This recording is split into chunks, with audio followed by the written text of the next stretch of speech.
hoje.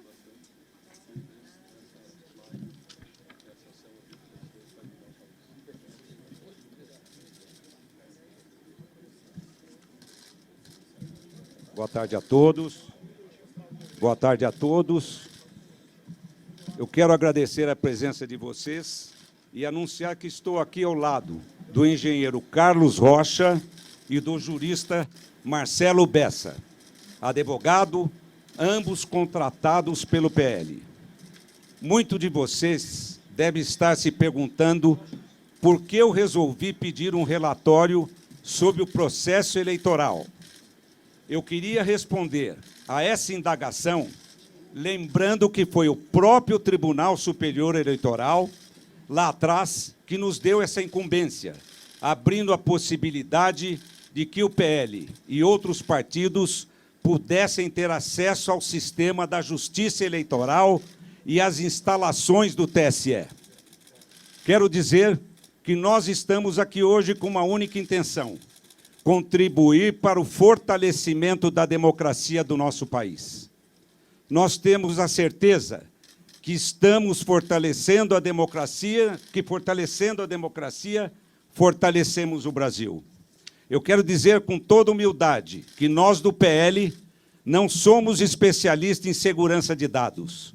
Por isso, fomos atrás de técnicos que fizessem esse trabalho para garantir a transparência do processo eleitoral. Até porque eu, Valdemar, fui eleito com urna eletrônica. As bancadas do PL foram eleitas com urna eletrônica. Então, é natural que se peça um trabalho de fiscalização para que não fique nenhuma dúvida em relação ao nosso sistema eleitoral. Dessa forma, contratamos técnicos e especialistas em segurança de dados para poder discutir tecnicamente com os funcionários do TSE o que é salutar e saudável para a própria democracia. Então, hoje, será apresentado pelo engenheiro Carlos Rocha, que liderou esse estudo técnico e que irá comentar aqui para vocês alguns pontos que merecem ser observados. E eu confesso que fiquei surpreso. Repito, esse relatório não expressa a opinião do Partido Liberal, mas é o resultado de estudos elaborados por especialistas graduados em uma das universidades mais respeitadas do mundo e que, no nosso entendimento, deve ser analisado pelos especialistas do TSE, de forma que seja assegurada e resguardada a integridade do processo eleitoral, com o único intuito: fortalecer a democracia para fortalecer o Brasil. Com a palavra, o engenheiro Carlos Rocha. Boa tarde a todos. Muito obrigado aqui pela oportunidade de falar com vocês. Em primeiro lugar, eu gostaria de destacar que esse ano nós tivemos um avanço muito grande, liderado pelo TSE, na transparência eleitoral. E é um processo de avanço. Foi criada a Comissão de Transparência Eleitoral, o Observatório de Transparência Eleitoral, e no dia 1º de agosto nós tivemos lá na primeira reunião do encontro das entidades fiscalizadoras. Naquele momento, recebemos, inclusive, vários documentos, sendo que um dos documentos muito interessante, muito bem feito, é o glossário das eleições informatizadas de 2022. E nesse documento, então, estão descritas as funções dos diferentes arquivos que são gerados pela urna eletrônica.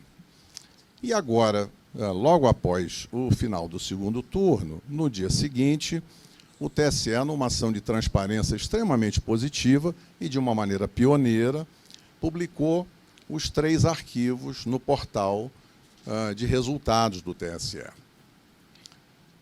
E nesse portal, então, para cada sessão eleitoral aparecem 3 arquivos. O boletim de urna, cuja função é permitir às pessoas conhecerem os resultados de cada sessão e, eventualmente, fazerem testes na totalização. O segundo arquivo, que é o RDV, é o Registro Digital do Voto, que tem como fim, segundo o TSE, permitir uma eventual recontagem, o arquivo que registra todos os votos.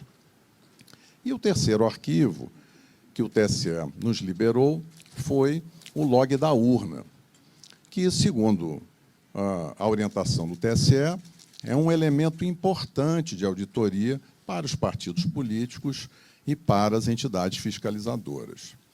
E o que aparece nesse log de urna?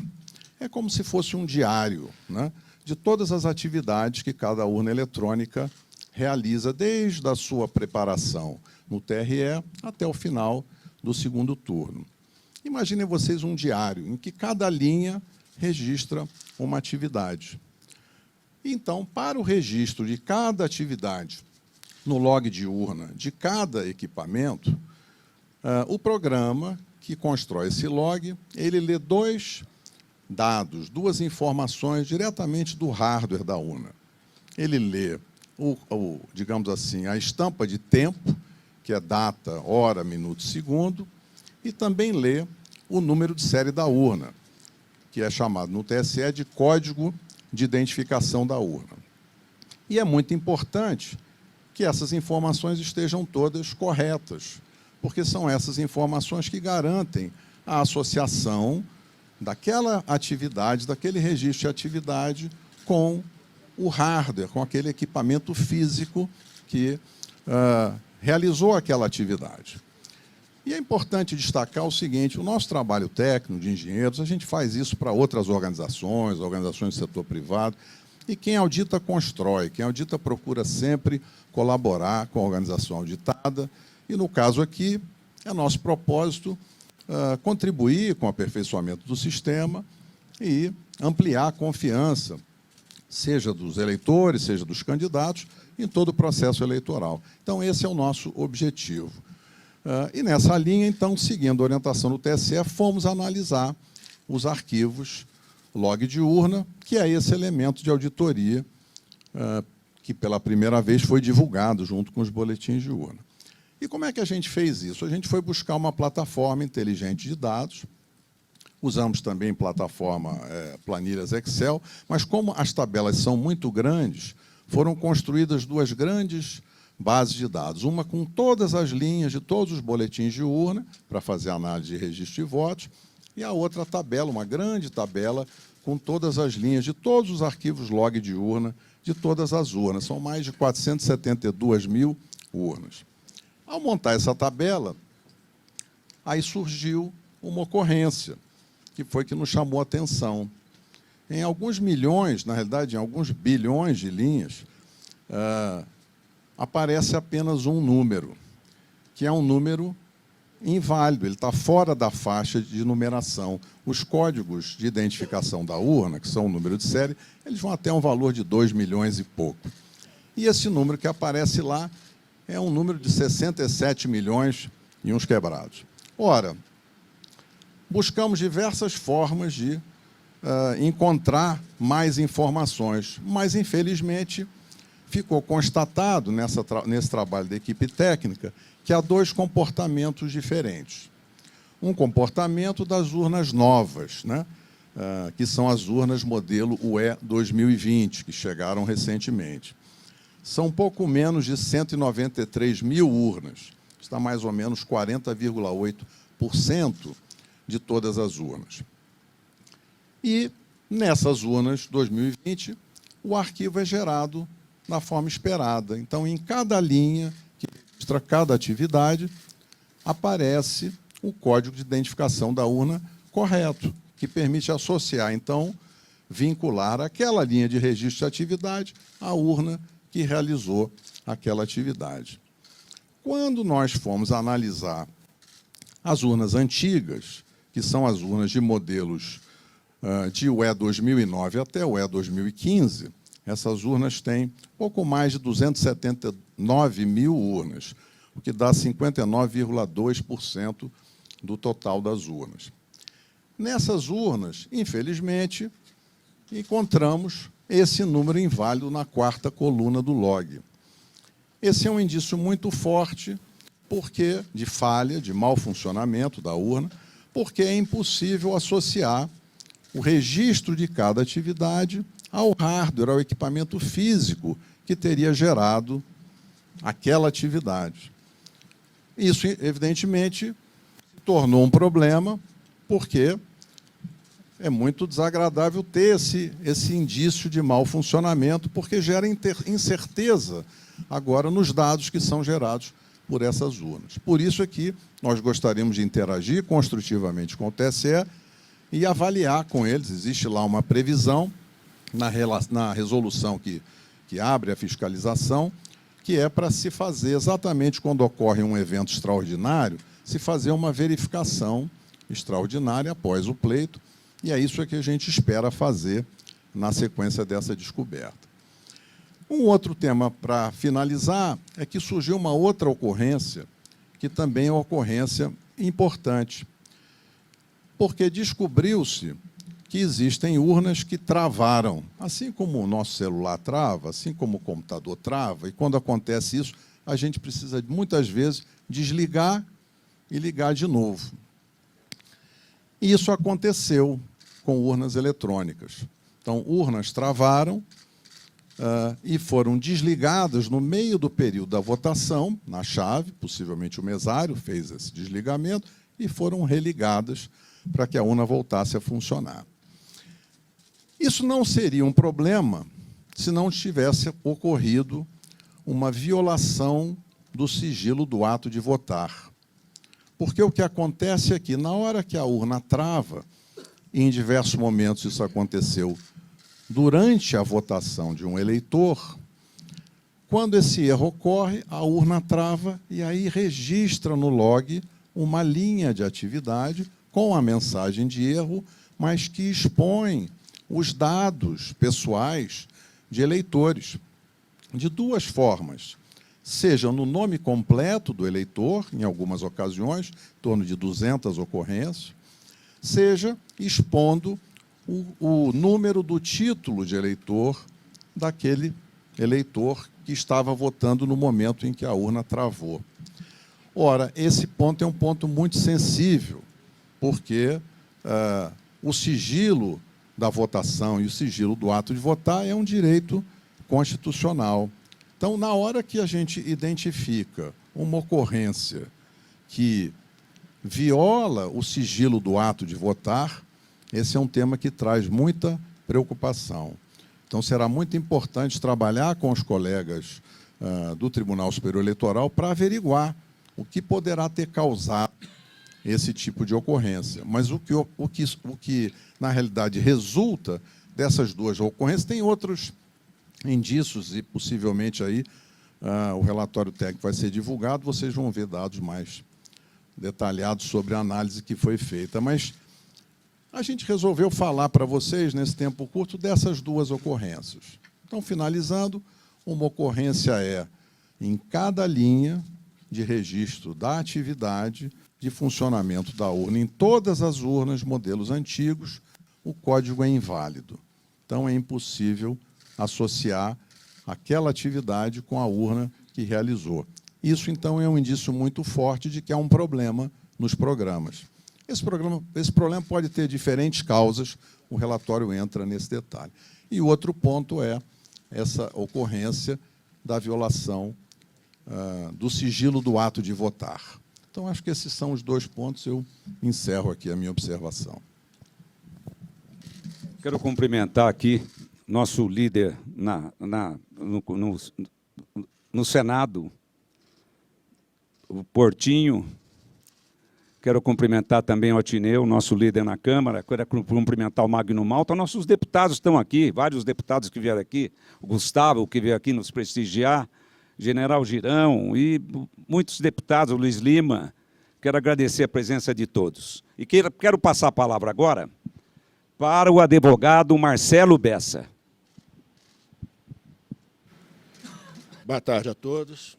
Eu vou tentar ser bem breve para explicar as razões jurídicas que levaram o partido... Estão vendo melhor? Não. Vou tentar ser bem breve para explicar as razões jurídicas que levaram o Partido Liberal a ingressar com esse pedido perante o Tribunal Superior Eleitoral. Em razão desse relatório técnico gerado pela equipe que foi contratada pelo Partido Liberal para auxiliar no trabalho de fiscalização do sistema eleitoral e do processo eleitoral, o que é, inclusive, uma missão institucional de todos os partidos políticos, até por força da da legislação e da resolução 23173 do Tribunal Superior Eleitoral, esse relatório gerado apontou inconsistências nas urnas fabricadas anteriormente ao ano de 2020. Essas inconsistências são recorrentes em todas estas urnas. Com relação às urnas fabricadas em 2020, essas inconsistências não existem. Segundo foi apurado pela nossa área técnica contratada, essas inconsistências não permitem atestar o resultado ou que aquelas urnas efetivamente registraram o resultado eleitoral ou o voto à vontade do eleitor. Isso não quer dizer que ocorreu uma fraude, mas é uma possibilidade de fragilidade que leva aqui. Não se tem a certeza, segundo foi apurado pela nossa área técnica, de que aquelas urnas tenham credibilidade o suficiente para atestarem aquela votação. E o que aconteceu também foi isso, é um dado relevante técnico que levou ao Partido Liberal a essa.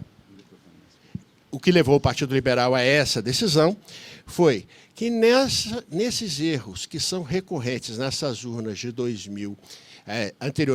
de fabricação anteriores a 2020, que nessas urnas o resultado eleitoral aponta a vitória de um determinado candidato, o candidato Lula, num percentual de 52% contra 47% do candidato Bolsonaro. Por outro lado, nas urnas novas, em que é possível a certificação plena do resultado eleitoral, segundo a nossa área técnica, segundo o relatório que nos foi enviado, esse resultado é diferente. Nesse caso, o candidato Bolsonaro teria 51%, pouco mais de 51% dos votos, e o candidato Lula teria 48,95% dos votos. Há, então, dentro de um dado objetivo, uma discrepância de resultados que, então, com base na resolução do próprio Tribunal Superior Eleitoral, fizemos uma representação para que o Tribunal Superior Eleitoral instaure e aprofunde um estudo para verificação da existência desse mau funcionamento e, em verificando que efetivamente houve esse mau funcionamento, que daí aplique as consequências legais que entender necessárias. Então, o que o Partido Liberal fez foi apontar as inconsistências, segundo o que foi apurado pela nossa área técnica, e essas inconsistências, como elas levam a resultados discrepantes, e esta é a função de qualquer partido político no processo de fiscalização, o partido levou a esses fatos ao Tribunal Superior Eleitoral e pediu as providências legais daí decorrentes. Muito bem, Marcelo. Quero agradecer a atenção de todos, e agora o Altineu vai dar entrevista para vocês aí que vocês precisarem. O Altineu Cortez, nosso líder na Câmara. Boa tarde a todos.